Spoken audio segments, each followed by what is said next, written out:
This week on the RV podcast, More than Lyme disease, the hidden tick-borne allergy that you've never heard of. get ready for the fall RV show season, what to expect, and why the RV industry is starting to breathe a bit easier. Why RV tires seem to have more blowouts than cars. All this plus Mike and Jen's RV story time coming up in episode 560 of the RV podcast. Hello, everybody. I'm Mike Wendland. This is my lifelong traveling companion and my bride, Jennifer. Hello, my dear. Hello, Mr. Mike. The big news for us is the release of our epic 30-day RV adventure guide to the Pacific Northwest. This details routes taking you through the best of Oregon and Washington, weaving in stunning coastal drives, lush forests, and mountain vistas. As a special bonus, we've even included an excursion into Vancouver, Canada. And we show you maps, where to stay, where you can eat. Whether you've always dreamed of this journey or maybe you're just planning to return to a place you visited before and loved it, this guide makes it effortless to enjoy the very best of the region. We are so excited by the book. You can find a link to it in the description below or on our podcast show notes, which you can find at rvlifestyle.com/podcast. Please check it out. We are really excited. This is the biggest of all of the RV guides we've ever done. 30 days. We usually do 7 days. This is a 30-day guide, and we're really excited about this book. All right. Before we jump into our first segment, we've got to tell you, if you are not already part of our private RV lifestyle community over at rvcommunity.com, you're missing out on some of the best RV conversations anywhere. This online forum is completely ad-free. It's friendly, and it's just full of folks who love swapping tips and sharing travel stories, helping each other out. We're in there every day ourselves, so come say hi at rvcommunity.com. Now, for the RV news of the week.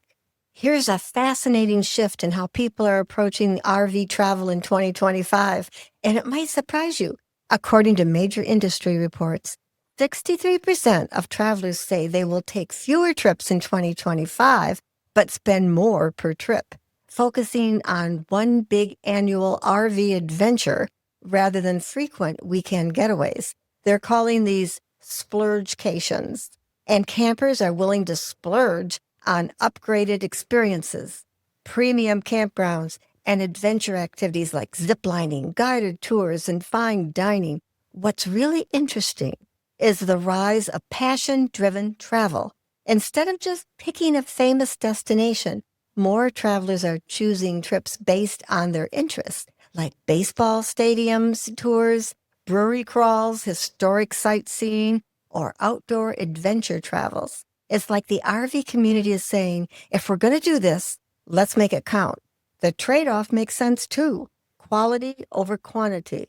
And with inflation hitting everyone, people are being more strategic about their travel budgets. That's what we're doing in just a month. We're going to do a 33-day trip down the Mississippi River, tracing it from where it starts in Minnesota all the way down to New Orleans. And I think about our Pacific Northwest travel guide, that new travel guide. It's a region where you really can spend time and dig in deep. So I think we're right on top of this trend. I really do. And I'm just thinking practical, that you're not packing up every weekend and unpacking, packing and unpacking. You're doing longer pack trips. And you're going to go. Yeah, it's good. Hey, speaking of going, if you drive a diesel motorhome or a diesel pickup truck, you're going to be excited to hear that it looks like manufacturers will no longer be allowed to program in that severe immediate power loss when diesel exhaust fluid runs low. Hopefully this is going to start with 2027 models. The EPA has now called on truck and engine makers. They say you got to scrap this aggressive limp mode software. Boy, we got stuck with that once, remember? I think it was our first RV trip. Our first trip, we have had that limp mode many times, and it is so frightening. But the very first trip. Our very first trip. It happened. Yep. And what would happen is when your DEF fluid gets low, it immediately cuts power to the engine. And the EPA says that's unacceptable. It's unnecessary. And of course, it's been a long sense of frustration for a lot of RVers. The fall RV show circuit is bringing some interesting dynamics to the industry this year. Dealers are motivated to move inventory before 2026 models arrive, meaning some of the best deals we've seen in years. Show organizers are working closely with exhibitors to change their message and produce mix to best fit the market condition. Translation? If you've been waiting for the right time to buy an RV, this fall show season might be your golden ticket. Speaking of fall shows, all eyes are on the largest RV show, they say. That's its official name. America's largest RV show. That's the official name of the show. They were born yesterday. They weren't born yesterday. They coined that phrase A long time ago. 16 years ago. But that's the official name of it. Attendees are going to be among the very first to see a lot of the 2026 models, RV models. That'll give you a chance to kind of get ahead of the curve if that's what you got to have the latest. Last year's show saw an interesting trend with destination trailers having a much larger footprint than they've had before. Representatives like Campsite Reserve, Cedar Creek, Wildwood, Coleman, Homestead model.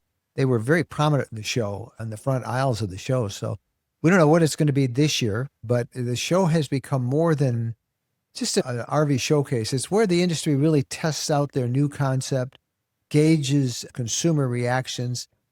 And that's because it's like this giant, massive focus group. They get 60,000 people at Hershey. So the industry really gets to see what kind of catches everybody's eyes. And then they fine tune that for the Tampa RV show, the Florida RV show in January. But Hershey for Industry Watch is probably the best barometer there is to see where RVing is headed. Behind all these shows, there's a bigger story about how the RV industry is adapting to post-pandemic marketing conditions. The RV Industry Association is projecting wholesale shipments to reach a median of 350,100 units in 2025, a modest increase from 2024, which suggests the market is stabilizing after the wild swings of recent years. Retail registration data for June 2025 showed the first year-over-year increase since late 2023, with 37,596 units sold, an indication dealers are beginning to see improved consumer activities. You know, what's really interesting is how manufacturers are responding. Some of them have scaled back a lot this year, scaled back production. Others have been doubling down on trying to come up with innovation. And several brands introduced 2025 models with incremental but pretty practical enhancements. And I'm thinking like Thor Industries. They just upgraded their whole Class B camper vans with things like improved insulation and expanded solar capacity from 700 watts to 800 watts, better internet connectivity. So it's interesting. The industry seems to be finding its footing in a more measured, sustainable growth pattern rather than the breakneck pace that we saw during those pandemic years. All right, that's our news of the week. Show notes for this episode can be found. You can learn more about them or find links to the resources and stories mentioned at rvlifestyle.com/podcast. And Jen and I always love to get your comments and your questions about anything you hear in this episode. Just send us an email. Our private email is mikeandjen@rvlifestyle.com. Time now for the RV conversation of the week. Last year, a few hours after eating a nice, juicy hamburger, RVer Fred Church became violently ill. He shrugged it off as a virus or a touch of food poisoning, but then a month later, the Little Rock, Arkansas resident had another hamburger, and this time he woke at 1 a.m., a pounding itch on the palms and soles of his feet. His tongue started to swell. He threw up, and as the tongue kept swelling, it was hard to understand. Thankfully, Benadryl helped that night, but the incident led Fred to an allergist where they did a blood test and they showed he had something called the AlphaGal IgE antibody. It's more officially now known as AlphaGal. And he was, they said, allergic to red meat. And the cause? A tick bite. And everybody, it seems, has heard by now of Lyme disease and how prevalent that is. But according to the CDC, ticks cause at least 15 different human diseases spread over all kinds of different ticks located all over the country. And one of the perhaps least known and easily missed illnesses is that AlphaGal one that Fred is going to talk to us about in this week's episode. Fred and his wife, Kathy, are longtime RVers. They camp in a coach house RV, love the outdoors. But this whole experience has changed their approach to bug spray. And today, Fred's here to share his experience on the little known but extremely serious condition called AlphaGal. And we think it might change your approach to taking tick precautions too. So come meet Fred with us. Kind of walk us through this story a little bit. How you got bit by a tick. Let's start with that. Honestly, I don't remember where I was to get it. I think I may have been at my daughter's place in North Arkansas where they have 5 acres and the dog likes to play in that big yard and the grass is tall, but I fish a lot. It may have been that way. But I got a tick bite June of 24, may have been May, and it was on my back. And it was there for a day or so because I couldn't see it being on my back. And then I realized something was there. Had my wife look at it and she goes, "Oh yeah, there's a tick." So she got it off. Didn't think that much about it other than it then started to itch. And I don't think the itching has much to do with the syndrome, but that's why I remember the tick bite. It itched for weeks. And that was it. Didn't think much about it. And then I'm not a big beef eater anyway, but one day we decided to go to lunch and I got a hamburger. It tasted great. I hadn't had a hamburger in a long time. And that night, about maybe 6 o'clock, we were just about ready to eat. And I just looked at her and I stood up and went to the bathroom and just threw up and threw up and threw up. Yet when I finished, I felt great. I mean, I didn't feel sick. It was gone. And I thought, well, I got a bad hamburger. And apparently that is just very classic for people's first reaction. Why do they call it AlphaGal? Well, it's an allergic reaction to a sugar that is alpha galactose. And I'd heard of it. I kind of knew generally about it before I had it. We have a friend who has it. But I didn't know anything really. And apparently all mammals have this sugar, alpha galactose, except humans. And that's the reason it becomes a problem if you acquire it. So you came down with this. Now you got sick. You just thought that first time was bad burger, food poisoning. Oh, how did we drill down a little bit more and find out? Well, about 2 months later, it was time for another burger. Got a burger, and this time it was at night, in the evening.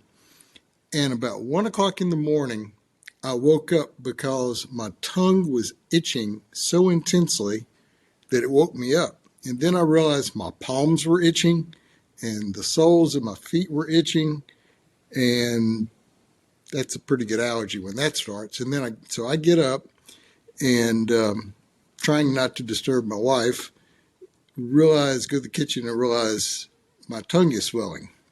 And by the time I got to where I couldn't sound like I was drunk, I got her up because I thought, if it gets any worse than this, we're going to the ER. And fortunately, the ER was like 2 or 3 blocks away, so it wasn't like it was going to be a terrible something. It was terrible. It would have been terrible, but it wasn't going to be a 30-minute ride. Got some Benadryl in me. Actually, I threw up again. And got some Benadryl in me after that. And that's when I started kind of putting 2 and 2 together. You did not go to the ER that night? No, I did not. So you took some Benadryl, felt better, knew it was an allergic reaction. It never got to my airway. My tongue was swollen really quite a bit, but I could breathe fine. All right. And then with the Benadryl over the next 3 or 4 hours, it kind of went back to a normal tongue and I quit itching.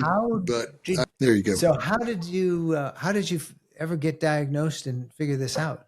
Well, basically I started with the internet, looked it up on Google, and realized that my reaction, both of them, was very classic. Most people will start with a food poisoning like reaction and not think very much of it. And then their next one is the one that starts to get pretty big. And mine was actually fairly minor compared to many people's. Many people do wind up in the ER with true full-blown anaphylaxis. And there have been people who die because of this.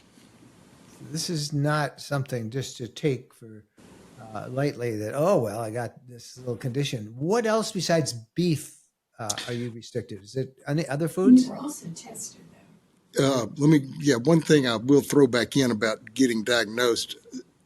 After reading about it on the internet, I had some blood work run for the IgE components of this disease, and everything was elevated, and I had a pretty classic reaction there too. It boils down to really pretty simple. If meat has hair or fur, I shouldn't eat it. If it has feathers and scales, I'm okay, which limits you a lot. Now, you have a medical background, as does your wife. You are retired periodontist, your wife a retired physician. With your medical background, what has surprised you about this? I think the thing that surprises everybody is the fact it's such a delayed reaction. Typically, when you have an allergic reaction, as it gets into your system, you pretty quickly have a reaction. Like if you take an amoxicillin and you're allergic to penicillin, probably within 15 or 20 minutes, you're going to start having something. This is hours. Average is 4. Mine was closer to 6. So that throws off most people's instinct on what's an allergy or what you're going to be allergic to, because you're sitting there going, well, what did you have? And you're not going far enough back time-wise to think about it. I'm willing to bet that you've become kind of an expert in ticks and tick-borne diseases from all of this. I know to be very careful. I'm much more careful when I'm out now, mostly because nobody really knows if it lasts forever or not. But they do know that if you continue to be bitten, it tends to be the lone star tick. That's a type of tick. It's not the only one, but that's the primary one that carries this. And if you're bitten again, it just starts the whole process over, and you may not ever get over it. So I'm being real careful. But the suggestion is 2 years after your bite to be completely retested to see where you are. And by then I may be okay, and it may still be just like it is. It's a total crapshoot. Now, our folks, of course, who follow us here in this podcast, they're active. They're outside a lot with the RV lifestyle. Some advice for people. Ticks are now everywhere. They really are. Obviously, be aware of them. They're mostly going to be in tall grass. I tend to wear long pants now when normally I would have worn shorts, and I just about don't do that anymore. I don't have any, but they make clothing that has been immersed in special chemicals that really repel them. I hadn't gotten to that point, but I do really spray my feet, socks, pants very heavily with just a good bug repellent with DEET. One of the things I saw recently, which makes a lot of sense, is to take duct tape, reverse it, and put the sticky side out and roll it around your pants legs at your socks to kind of compress them, and it kind of traps the tick on the way up. No doubt that ticks are now pretty much all over the 48 states. That's good. Well, Fred, thank you for sharing your story. That's a part of a disease that most of us would be unaware of. We don't like ticks. It's the number one reason adults wind up with anaphylaxis right now, which is really? Yes, which is just amazing. You didn't have any trouble with insurance or anything with all this, did you? No. We've heard scary stories about people, and maybe that's changed in recent years, people with Lyme disease who could not get insurance coverage. They were very slow in recognizing that as true problem. We handle that differently in Arkansas. This is sort of a joke, but it's true. There's no Lyme disease in Arkansas because our health department does not test for it. So if you don't test for it, there is none. That is true. Wow. Well, that's Don't ask me why. yeah. That's a big question for Arkansas because Lyme disease sure is everywhere else. Hey, Fred, thank you. We You're will welcome. pass along some more information about ticks, but love getting your story and great warning for us People all. just need to know about this. They do. Thanks All so right. much for making time. Thank for you. us. Good talking with you. Wow. I never heard of anything like that. Yeah. Here, I've always just heard about Lyme disease, which is bad enough, Yeah. but all these different types of diseases that ticks carry, And ticks are we're they're seeing everywhere. them in places we never saw them before. Yeah. They're there. So it's crazy. Hey, are you tired of expensive campgrounds and crowded RV parks? We want to tell you that there's a better way to discover amazing overnight stays than just looking at RV parks. Across the U.S. and Canada for just $49 a year, you should be a member of RV Overnights.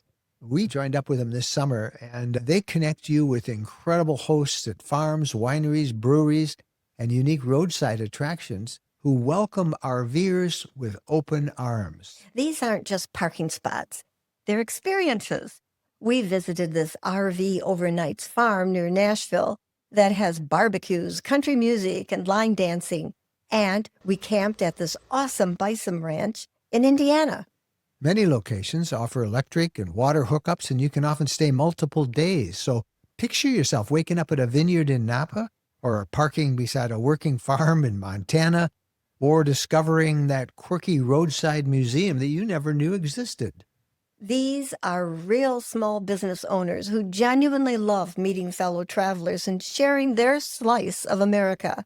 Planning your adventure is incredibly easy with the RV Overnights app or desktop website. Just search for your route, book your stays, hit the road, and here's the best part.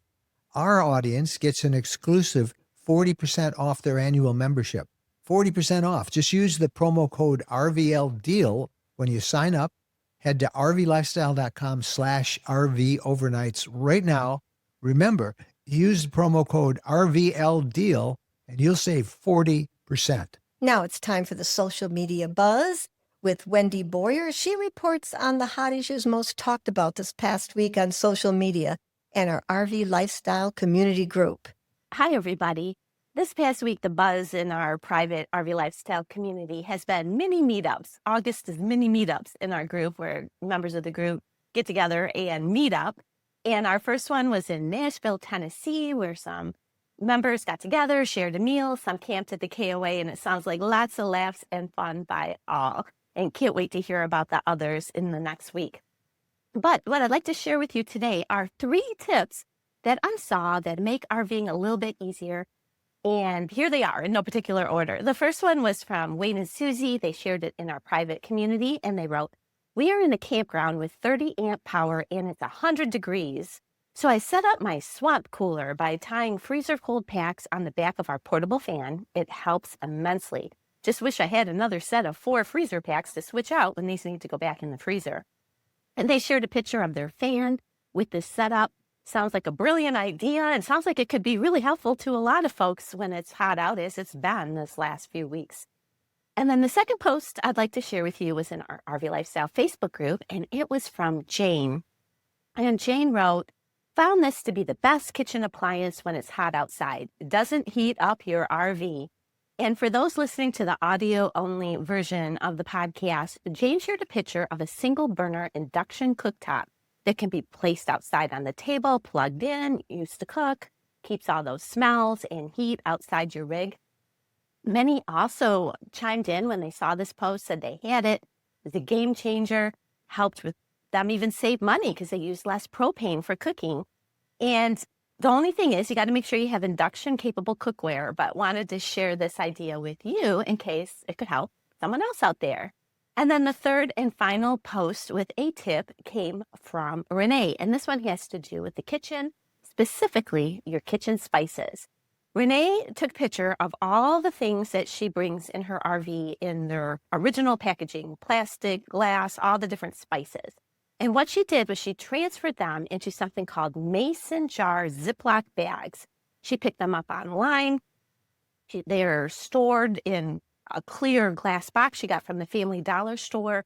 Huge space saver.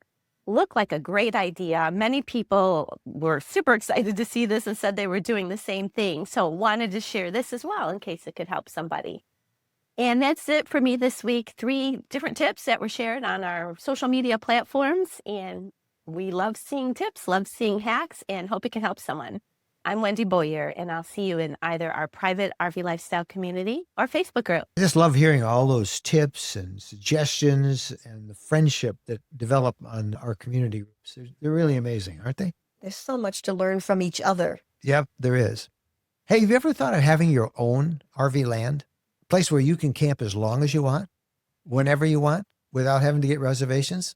A lot of folks are looking at multi-acre parcels that they can develop into their own RV retreat. And there's only 2 places in the country right now that we know about that offer developments like that. One of them is in Arizona and the other in Tennessee. Rocky Lake is one of the most visited sites in Tennessee. It's one of the biggest lakes east of the Mississippi and a great vacation spot, perfect for RVers. Tennessee Land and Lakes is launching a grand opening of new property at the lake. They're big properties that allow for RVs near Paris Landing State Park, right near the marina, golf courses, resorts, and a slew of other great attractions. It's one of the most popular parts of the lake where it's at its widest and a really beautiful spot. There are large acreage, 5 to 29 acre sites in size, designed for privacy at great prices for the area with dedicated private access to Kentucky Lake. It's an ideal setup for RVers. Prices start at $99,900, and they've got woods and fields, views, cottages, and more with electric and high-speed internet. You can get details and a video tour at rvlands.net. Visit rvlands.net to get started. It's pretty incredible. Jennifer and I took a trip to Las Vegas and Arizona to look at Windmill Acres, a brand new RV property being offered by Western Land and Ranches. They're selling off 1 and 2 acre parcels, starting at only $14,900. Now, these are big. An acre is the size of a football field. The properties are on a plateau with big valley views, and the location is amazing, next to Lake Mead National Recreation Area. We had a blast. There are so many places to explore near the property. The Grand Canyon. We took a boat ride on the Colorado River below Hoover Dam. Boulder City was a fun little town that's right off Route 66. And of course, we had to enjoy some nightlife in Las Vegas. It's a lifetime supply of fun things to do when you own a camp at Windmill Acres. The properties are now available. This is 100% ownership, so there's no reservations needed when you want to hang out, time limits or crowded parks that you have to go through. You can share your property, you can rent it, it's whatever you want to do. For more information, visit ArizonaRanchSales.com or call 822-232-LAND.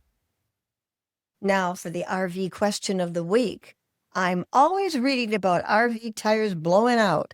Why don't car tires blow out so much? That was from Nancy. That's a really great question. It's a great question. Yeah. The short answer is that RV tires are used under much harsher condition than car tires. There's a lot more cars out there. They certainly travel more miles than RVs, but the reason blowouts are more common among RVs is because RVs use those tires in a tougher way. And there's a lot of explanations for that. First of all, RVs are very heavy, and often they carry loads close to the maximum rating of the tires. Or over the maximum rating of the tires. It's so easy to overload your RV. Yeah, you put extra stress on the tires whenever you do that. Car tires usually operate well below the maximum weight, so they have more of a margin of error there for you. And RV tires run hotter because they're carrying these heavy loads, sometimes at higher pressures. RV tires often age out before they wear out. An RV might sit parked for long stretches, so the rubber degrades, dry, rot, cracking. Even if the tread looks fine, cars are more likely to be driven regularly and stored in garages or shaded driveways. And I think another thing is, let's be blunt about it, RV manufacturers, some of them, cut their costs by equipping their rigs with the cheapest tires they can source, often from little-known overseas brands. Critics sometimes refer to these as China bombs because of the reputation for failing under stress. But it's true that many tires today are made in China, but the difference is that cars typically roll off the lot with well-known, reputable name brands. We once had an RV dealer give us some advice, give us a rule of thumb on how to know if you wanted those tires. If you can't easily pronounce the manufacturer's name, it's probably best to steer clear. Yeah. Bottom line, RV tires blow out more because they carry heavier loads, they sit unused for long periods, and they suffer more from age and heat. Car tires are used more regularly and under less strain. Hey, do you have a question? We love to hear from you. Send them to us at Mike and Jen at rvlifestyle.com. And now it's time for Mike and Jen's story time, the Ogama County UFO encounter. That's what we're going to talk about this week. So, Jen, you remember we were boondocking up in the middle of nowhere in Ogama County up in northern Michigan. How could I forget? We were so deep in those woods, I'm pretty sure our GPS just gave up and started showing question marks. We're talking like no cell coverage, just us, the RV, and about 1 million trees. And it's dark. We're sitting around outside the camp chairs, got a little fire going, and we're enjoying the peace and quiet. Probably 10 o'clock at night, and Jen goes, Mike, what is that? Because there were these lights, you guys, just over the tree line to the east of us. And they weren't like airplane lights or anything normal. They were moving really slowly from north to south. And here's the creepy part. They kept turning on and off. Like not blinking, just turning completely on and then off, just floating there. Then they're gone. And then they're back again, maybe in a slightly different spot. We're watching these things for 20 minutes. And Mike's got his phone out trying to record. But of course, it's dark and it's a long way away. I'm getting a black screen, maybe a tiny dot that could be something. And you zoom in on it, it gets all out of focus. The phone wasn't very helpful. But we both saw it. Multiple lights moving in this weird pattern, definitely not following any flight path that made sense. And we're looking at each other. Are we really seeing this right now? We've watched enough YouTube videos to know that UFOs are supposed to look like that, right? And this was checking all the boxes for us. Mysterious lights, the middle of nowhere, no logical explanation. We went to bed that night, and I was like, Mike, I think we just saw actual UFOs. And I think so too.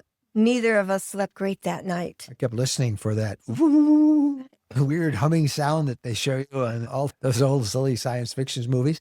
I was waiting for the RV to start shaking and a big light came down. Yep. Every little noise had me convinced that the aliens were coming. So the next morning, we drove into town to hit up the local general store, and one of those places that has everything from fishing bait to breakfast cereal to motor oil. And the guy behind the counter goes, y'all camping out in the woods? And we said, yeah, why? And he said, I thought you might have been. There's some other people out there. And he started telling us about how there's apparently this other campsite about a mile from where we were, which we had no idea existed. And the people camping there last night were celebrating something. Setting off Chinese lanterns, he says. Probably saw them floating around for quite a while last night. Chinese lanterns. We just stood there looking at each other, feeling a bit sheepish. All of our UFO excitement vanished with the Chinese lanterns that we saw. But you know what? For about 12 hours, we were absolutely convinced we'd witnessed something otherworldly. We were ready to call the Discovery Channel. I was already planning our interview with the local news. Camping couple spots unexplained phenomenon over Ogama County.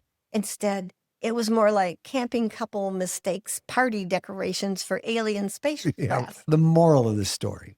is sometimes the truth really is out there.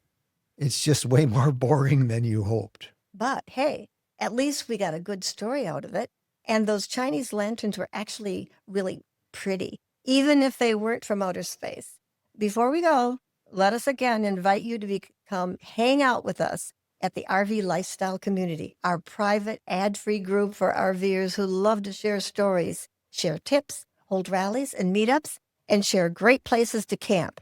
Check us out at rvcommunity.com. That's it for this episode of the RV Podcast. Thanks for watching and listening. Happy trails.